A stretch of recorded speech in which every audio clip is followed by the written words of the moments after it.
Nggak tahu ya, kalau menurut gue maaf ya kalau so tau ya. Virsa memang punya universe sendiri, tapi ketika itu digabungkan orang masih bisa nih kayaknya relatable. Elo like bener-bener two different universe. Terus Ella kok bisa nih satu course ketemu gitu ya. Nah, ketika lo akhirnya menerima tawaran itu menjadi frontman-nya mereka bersama-sama dengan Virsa juga, apa yang lo bawa ke meja? Dan apa yang Dewa harus lakukan untuk adjust dengan adanya Elo?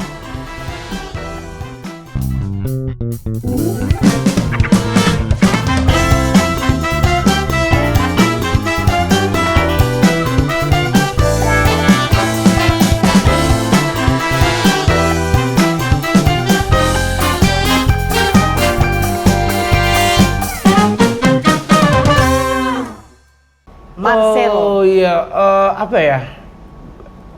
There is no adjustment sebenarnya. Masa? Maksudnya gini, gua tidak mencoba menjadi Dewa. Oke. Ya. Gua jadi gua aja. Tapi kan itu Dewa yang lo masukin rumahnya. I know, tapi maksudnya secara performance ya, gua nggak mencoba menjadi kayak lo ngerti gak sih? Yang kayak mereka kan cool banget gitu kayak diem. Gitu. Gua nggak. Gue yang gue masih kayak gitu, kayak gue lagi solo gitu. Bro, gitu. Gue masih kayak gitu. Masih elo banget lah ya. Masih elo banget. Dan ternyata it kind of work in some point gitu. Kayak, ya maksudnya mereka juga okay with that. Mereka ya mungkin happy malah gitu. Dan kayak, ya udah gitu. Yang paling happy sih kalau gue masuk Dewa ya adalah Yuke.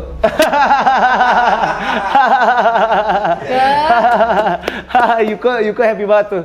Karena dia ada tandemnya ternyata sekarang. Karena Yuke kan juga mantan anak Rencang dan Bangun dong. R&B. Rencang dan Bangun.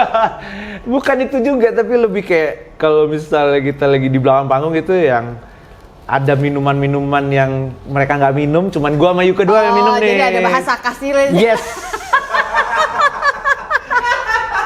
Satu shot gitu, ayo satu shot, dua shot tuh, tiga shot sampai kayak gitu.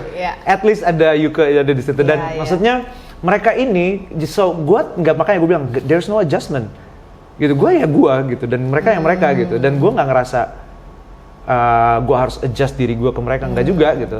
Maksudnya gue tetap menjadi diri gue dan mereka tetap menjadi diri mereka gitu. Tapi somehow it works gitu, kayak seru deh. Nah, dan buat gue saat gue menerima tawaran itu sesuatu yang kayak it's by chance gitu. Another thing yang menurut lo by chance. Iya. Yeah. Seems like by chance, tapi sebenarnya udah diatur sama Tuhan lah. Tapi yang gue lihat adalah kalau gue ngelihat 20 tahun lalu ya, and then gue ngelihat karir gue atau gue bisa ada di band bapak-bapak keren ini gitu ya, gue nggak pernah nyangka sih. Iya. Men, gue nggak pernah nyangka manggung di depan super band loh ini. 85.000 screaming fans kemarin di GBK. Ya, konser GBK ya. Wah, gue nggak pernah nyangka sih gue bisa ada di situ. Itu ada lo, ada Virsa, ada Ari Lasso ada juga. Terus ada beberapa penyanyi luar negeri. Oke. Salah satu favoritnya adalah Richie Kotzen. Man, itu gila sih. Terus tiba-tiba bawain lagu Jump Van Halen di GBK. Terus gue yang disuruh nyanyi, lo nyanyi, hah? Wah, oke, gila Jump man, dia terus nyanyi Jump. Dan gue ngeliat itu semua, kita kayak surreal gitu. Lu dari Cudubdu, terus lu main di bawah tanah, ya kan? Iya kan, lu main di Cudubdu bawah tanah, terus tiba-tiba rehab, pandemi, sekarang GBK. Ya GBK, 80 ribuan orang. Lu, wow, gue sempet ngomong gitu sama Mas Agung drummer gitu. Kok gue gugup ya gitu. Dia ngomong gitu, kok gue nervous ya? Sama gue juga nervous, kita kayak pelukan gitu, kayak udah disantai aja gitu. Lu tau gak? Kita masih kayak gitu di belakang. Jadi, ya nervous lagi lah, orang banyak gitu. Which is good. Ekspektasi sekian banyak orang. Kalau lu nervous sebelum manggung, berarti lu masih ngerasain. Berarti lu ada perasaan excitement yang ada di hati lu. Kalau udah nggak ada, ya lu udah flat berarti. Nah, gue pas ngelihat itu semuanya, wow man, tiba-tiba begini ya, tiba-tiba begitu. Terus mungkin pertanyaan yang berikutnya adalah, apakah ada yang against gitu? Maksudnya gue pertama kali mikir juga, aduh ini bakalan, lu ngerti kan? Ini bakalan, aduh, nih dapat dari Baladewa nih, jab kanan, hook kiri nih ya kan. Terus gue kayak serangan-serangan lah ya, siapa anak baru ini? Gue bodo amat sih. But at that time dalam arti gue ya udahlah, gue gila lu nolak tawaran Dewa. Lu nggak bijaksana banget kalau lu tolak gitu demi ketakutan, whatever, fobia lo dan segala macam. Atau idealisme atau whatever. Enggak lah. Tapi walaupun itu semua, yang gue pikirin adalah gue dapat ilmu apa ya kira-kira di Dewa. Dan gue ngeliat ini bapak-bapak ya, ini bapak satunya terutama, dia kira-kira siang, sore di studio nggak ngapa-ngapain, nonton YouTube, ngulik lagu, main kucing, segala macam. Setiap hari loh, maksudnya sebisa mungkin dia di studio. Ya no wonder karyanya begitu gitu, karena referensi musiknya tuh gila men. Dia punya kaset nyokap gue yang even gue nggak punya. Masa? Emang cuma Dani sih yang bisa gitu. Man the best. Nggak, gue jujur aja gue ngeliat dia orang yang dia leader, family man, dan apa namanya, lucu banget, guyon abis, dan semua orang-orang Dewa tuh lucu-lucu. Di luar aja cool gitu, tapi dalamnya kocak banget nih. Dagelan Jawa Timur lah ya. Parah. Gue jadi kayak bener-bener Jawa Timur banget nih, gitu kan. Sekarang dia, terus Mas Andra, terus Yuke, Mas Agung, Mas Ari Lasso, Firza, itu lucu-lucu semua. Guyon men mereka. Kocak men, kita di belakang panggung tuh ketawa-tawa, ngakak-ngakak, which is cool lah. Gue pikir, oh mereka sekaku itu. Enggak gitu. Mereka. Jadi happy lo di band ini? Happy banget. Itu bagian lagu lo sama Firza tuh gimana ya? Apakah ada lagu khusus Firza, ada lagu khusus lo, atau kalau manggung dua-duanya ada, atau satu vokalis aja? Gimana? Inilah ya amazingnya Dewa menurut gua adalah konsepnya IO-nya terserah mau pakai yang mana. IO-nya terserah mau pakai yang mana? Iya. Gimana maksud lo? Oke, Ari Lasso. Maunya Ari Lasso, ya udah Ari Lasso aja. Oh maunya aku yang Elo nih. Elo aja. Oh maunya yang Firza. Oh kita mau tiga-tiganya bisa. Oh kita mau Elo sama Ari Lasso, oh bisa. Oh dia mau Elo sama Firza. Oh mau Firza sama Ari Lasso. Terserah Ben. Gokil sih itu Ben. Guys, maaf ya aku potong sejenak untuk sebuah informasi yang sangat berguna. Hati yang Gembira adalah obat, edisi Si Paling Overthinking adalah buku ketiga saya yang baru saja rilis 8 Maret kemarin. Betul, tahun 2024 ini saya menulis sebuah buku baru, mengajak para pembaca bercermin, terutama setelah kita melewati 3,5 tahun pandemi yang sungguh tidak mengenakan.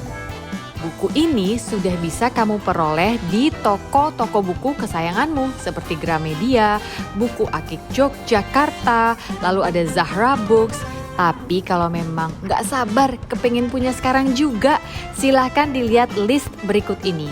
Ini adalah toko buku online di mana kamu bisa mendapatkannya.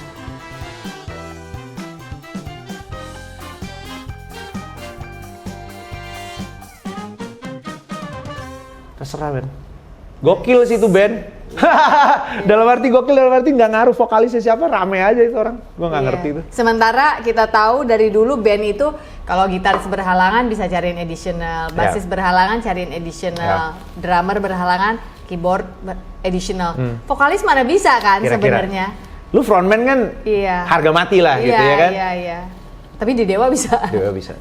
Itu band satu, kayaknya dia doang yang bisa. Maksudnya gue nggak tahu yang lain ya, tapi gue ngeliat itu jual stadion ya, sold out stadion itu di kota yang sama, di tahun yang sama. Iya. Kan gila menurut gue. Sebegitu memang. Gila sih ini gitu. Maksudnya surreal, gila sih. Favorite deh band itu kata gue mungkin ya, memang udah dikasih favor yang khusus gitu buat mereka ya. Best sih. Maksudnya gue ada di situ and part of the super band. Of the team. I'm grateful sih. Ilmunya yang didapat luar biasa. Jadi lo nggak ada mikir nanti ke Eloan gue nggak keluar. Oh my god, enggak. Gue sama sekali enggak. Karena gue Dewa sama aja. Gue secara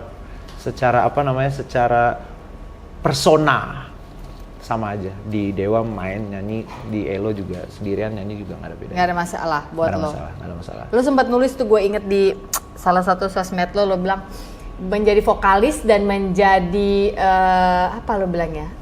Tunggu. Gue sempat nyatet. tentang ini menjadi vokalis dan penyanyi solo. Lo bilang ada perbedaan di antara keduanya, namun tidak ada yang berubah pada diri saya. Ya. Lo sempat ngomong gitu.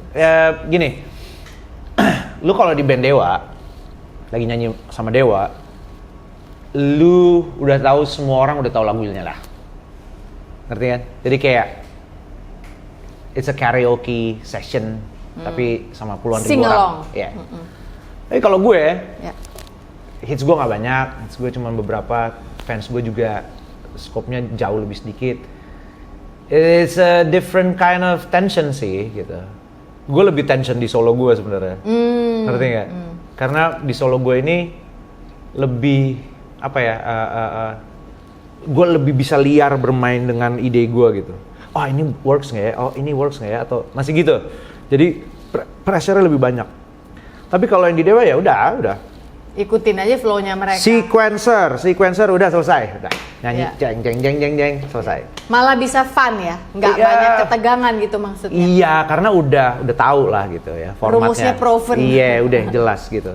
Jadi gue yang if you talking about adjustment, satu, gue nggak pernah pakai sequencer music. Ketika sendiri. Nggak pernah, dan gue nggak pernah mau, dan gue nggak akan pernah. Jadi buat gue sequencer itu nyandu. Lo pakai sequencer ya? Beberapa lagu. 20%, oke. Buat gue tuh nyandu. Jadi kayak ada yang gendong kan? Iya, kok nggak pakai kayak shakernya nggak kedengeran gitu lo ngerti ya? Kalau pakai sequencer kan enak banget kayak udah di depan muka lo semua. Ada mbaknya. Iya, udah siap. Kalau ini kan sequencer semua mereka rata-rata, dan buat gue itu yang harus gue sesuaikan. Karena harus hafal banget kan partnya. Diem di sini atau ya itu. Jadi kalau kita solo kan ya salah lagi, ya udah deh balik lagi bisa gitu. Ya kode-kodean sama main band. Itu sih yang jadi adjustment yang paling teknis. Pernah lupa? Pernah banget. Terus? Pernah banget. Ya udah lewat. Ya udah lah gitu. Manusiawi lah gitu ya kan. Apalagi lupa. Soalnya band sih ya, kalau worship leader kan lu beda, kalau puji Tuhan gitu kan. Terus ada kode begini. Ini biasanya nyambung nih. Kode begini kalau WL nih nyambung ke lagu berikutnya nih. Medley. Naik. Kode. Iya. Kode begini nih, kode nih WL nih ya kan, udah tinggal 3 kali. Ini kan nggak bisa, bro. Nggak bisa, bro. Jadi emang ya udahlah ya. Jadi akhirnya gue diajarin untuk bisa main pakai sequencer gitu. Karena gue suka sesuatu yang manusiawi banget. Maksudnya kalau misalnya ada yang kecepatan, misalnya ada beberapa lagu yang mestinya nggak segitu temponya, tapi karena kita lagi excited, kayak hype itu, lewat jadi gitu.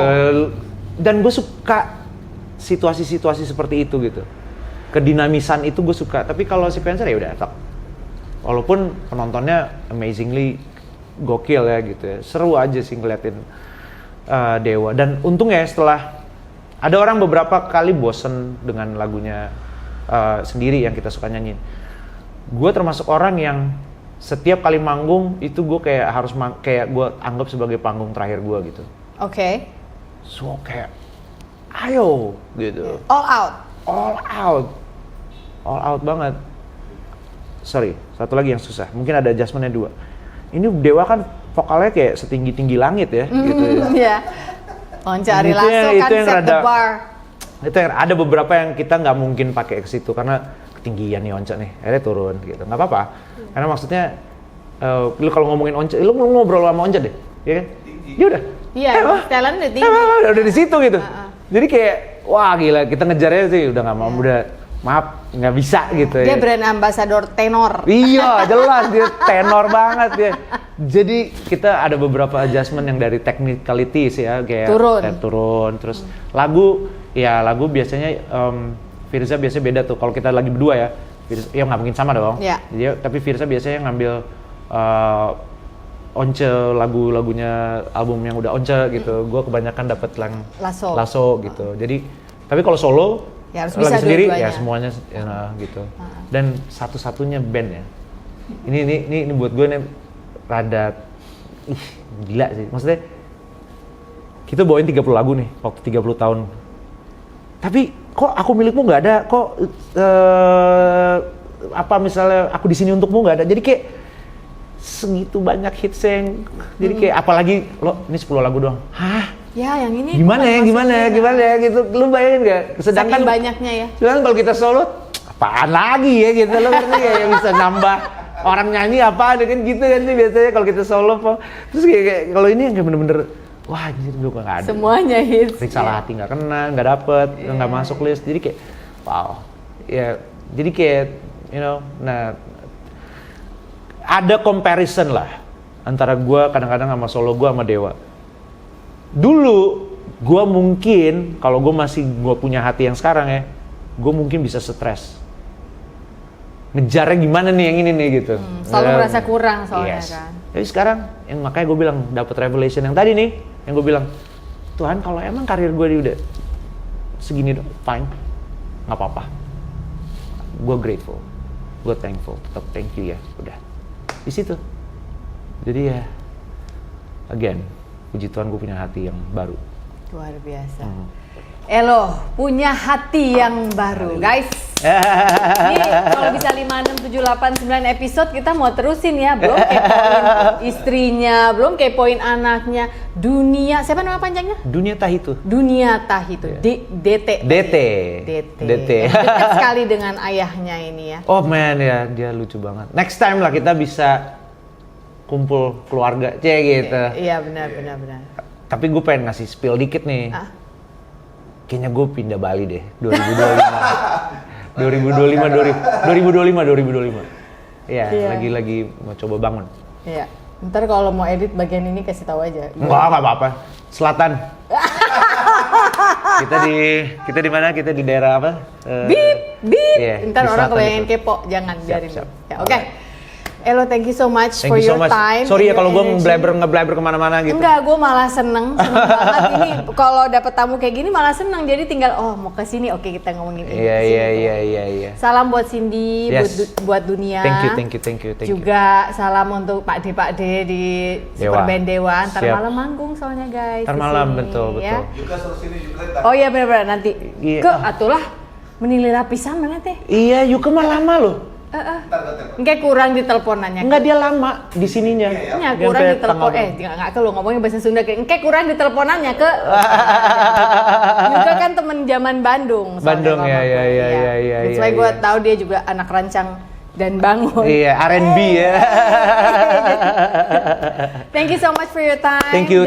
Oh, tunggu. Boleh minta buku nggak satu? Nah, ini penting. Ini buku gue yang dapet gift ketiga. Nggak tahu ya. Tadi gue nangkep kayaknya lu juga mirip-mirip gue ada bakat-bakat overthinking atau really? pernah berada di masa itu. Jadi gue mau ngasih lu buku gue yang ketiga. Judulnya Hati yang Gembira Adalah Obat, Si Paling Overthinking. Si paling overthinking. Iya sih. Gue sih kayak gini sebenarnya. Itu tadi waktu lu ngomong yang soal bokap nelfon itu, gue udah mau nangis tuh sebenarnya. Karena kan gue mau bokap gue juga selalu mencari approval kan dulu dan ada bagian dari itu yang gue tulis juga di sini sedikit gitu. Si paling overthinking. Thank you so much. Wow. I hope you will enjoy In one day. Ini kelarin one day. Iya, dan itu easy read kok, beneran nggak susah. Kayak dulu sup apa? Chicken soup for the soul. Ya. ABG banget ya. Iya bener, nggak tapi bener karena buku gue yang pertama judulnya Hati yang Gembira Adalah Obat titik. Okay. Yang kedua judulnya Terus Temukan Rasa Utuhmu, Temukan Hidup. Wow. Yang ketiga gue menulis Si Paling Overthinking. Nah menurut Pongki jangan. Kenapa? Tetap keep frame Hati yang Gembira Adalah Obat. Karena itulah saat gue juga berubah punya hati yang baru dulu. Yes. Nah nanti judul-judul supnya yang kita bedain jadi kayak chicken soup tapi versi Hati yang Gembira. Love banget. Thank you ya. Thank you so banget. much ya. Alright guys, kita udah belajar banyak dari Elo. Ingat bahwa hari ini bukan hari yang baik untuk menyerah. Katakan itu setiap hari. Yes. You are loved. Sampai jumpa. Bye. Thank you loh. Thank you banget. Amazing. Aku boleh tulis gak buat Elo dan Cindy? Boleh dong. Di mana? Di sini. Biasanya nggak di- Biasanya di mana?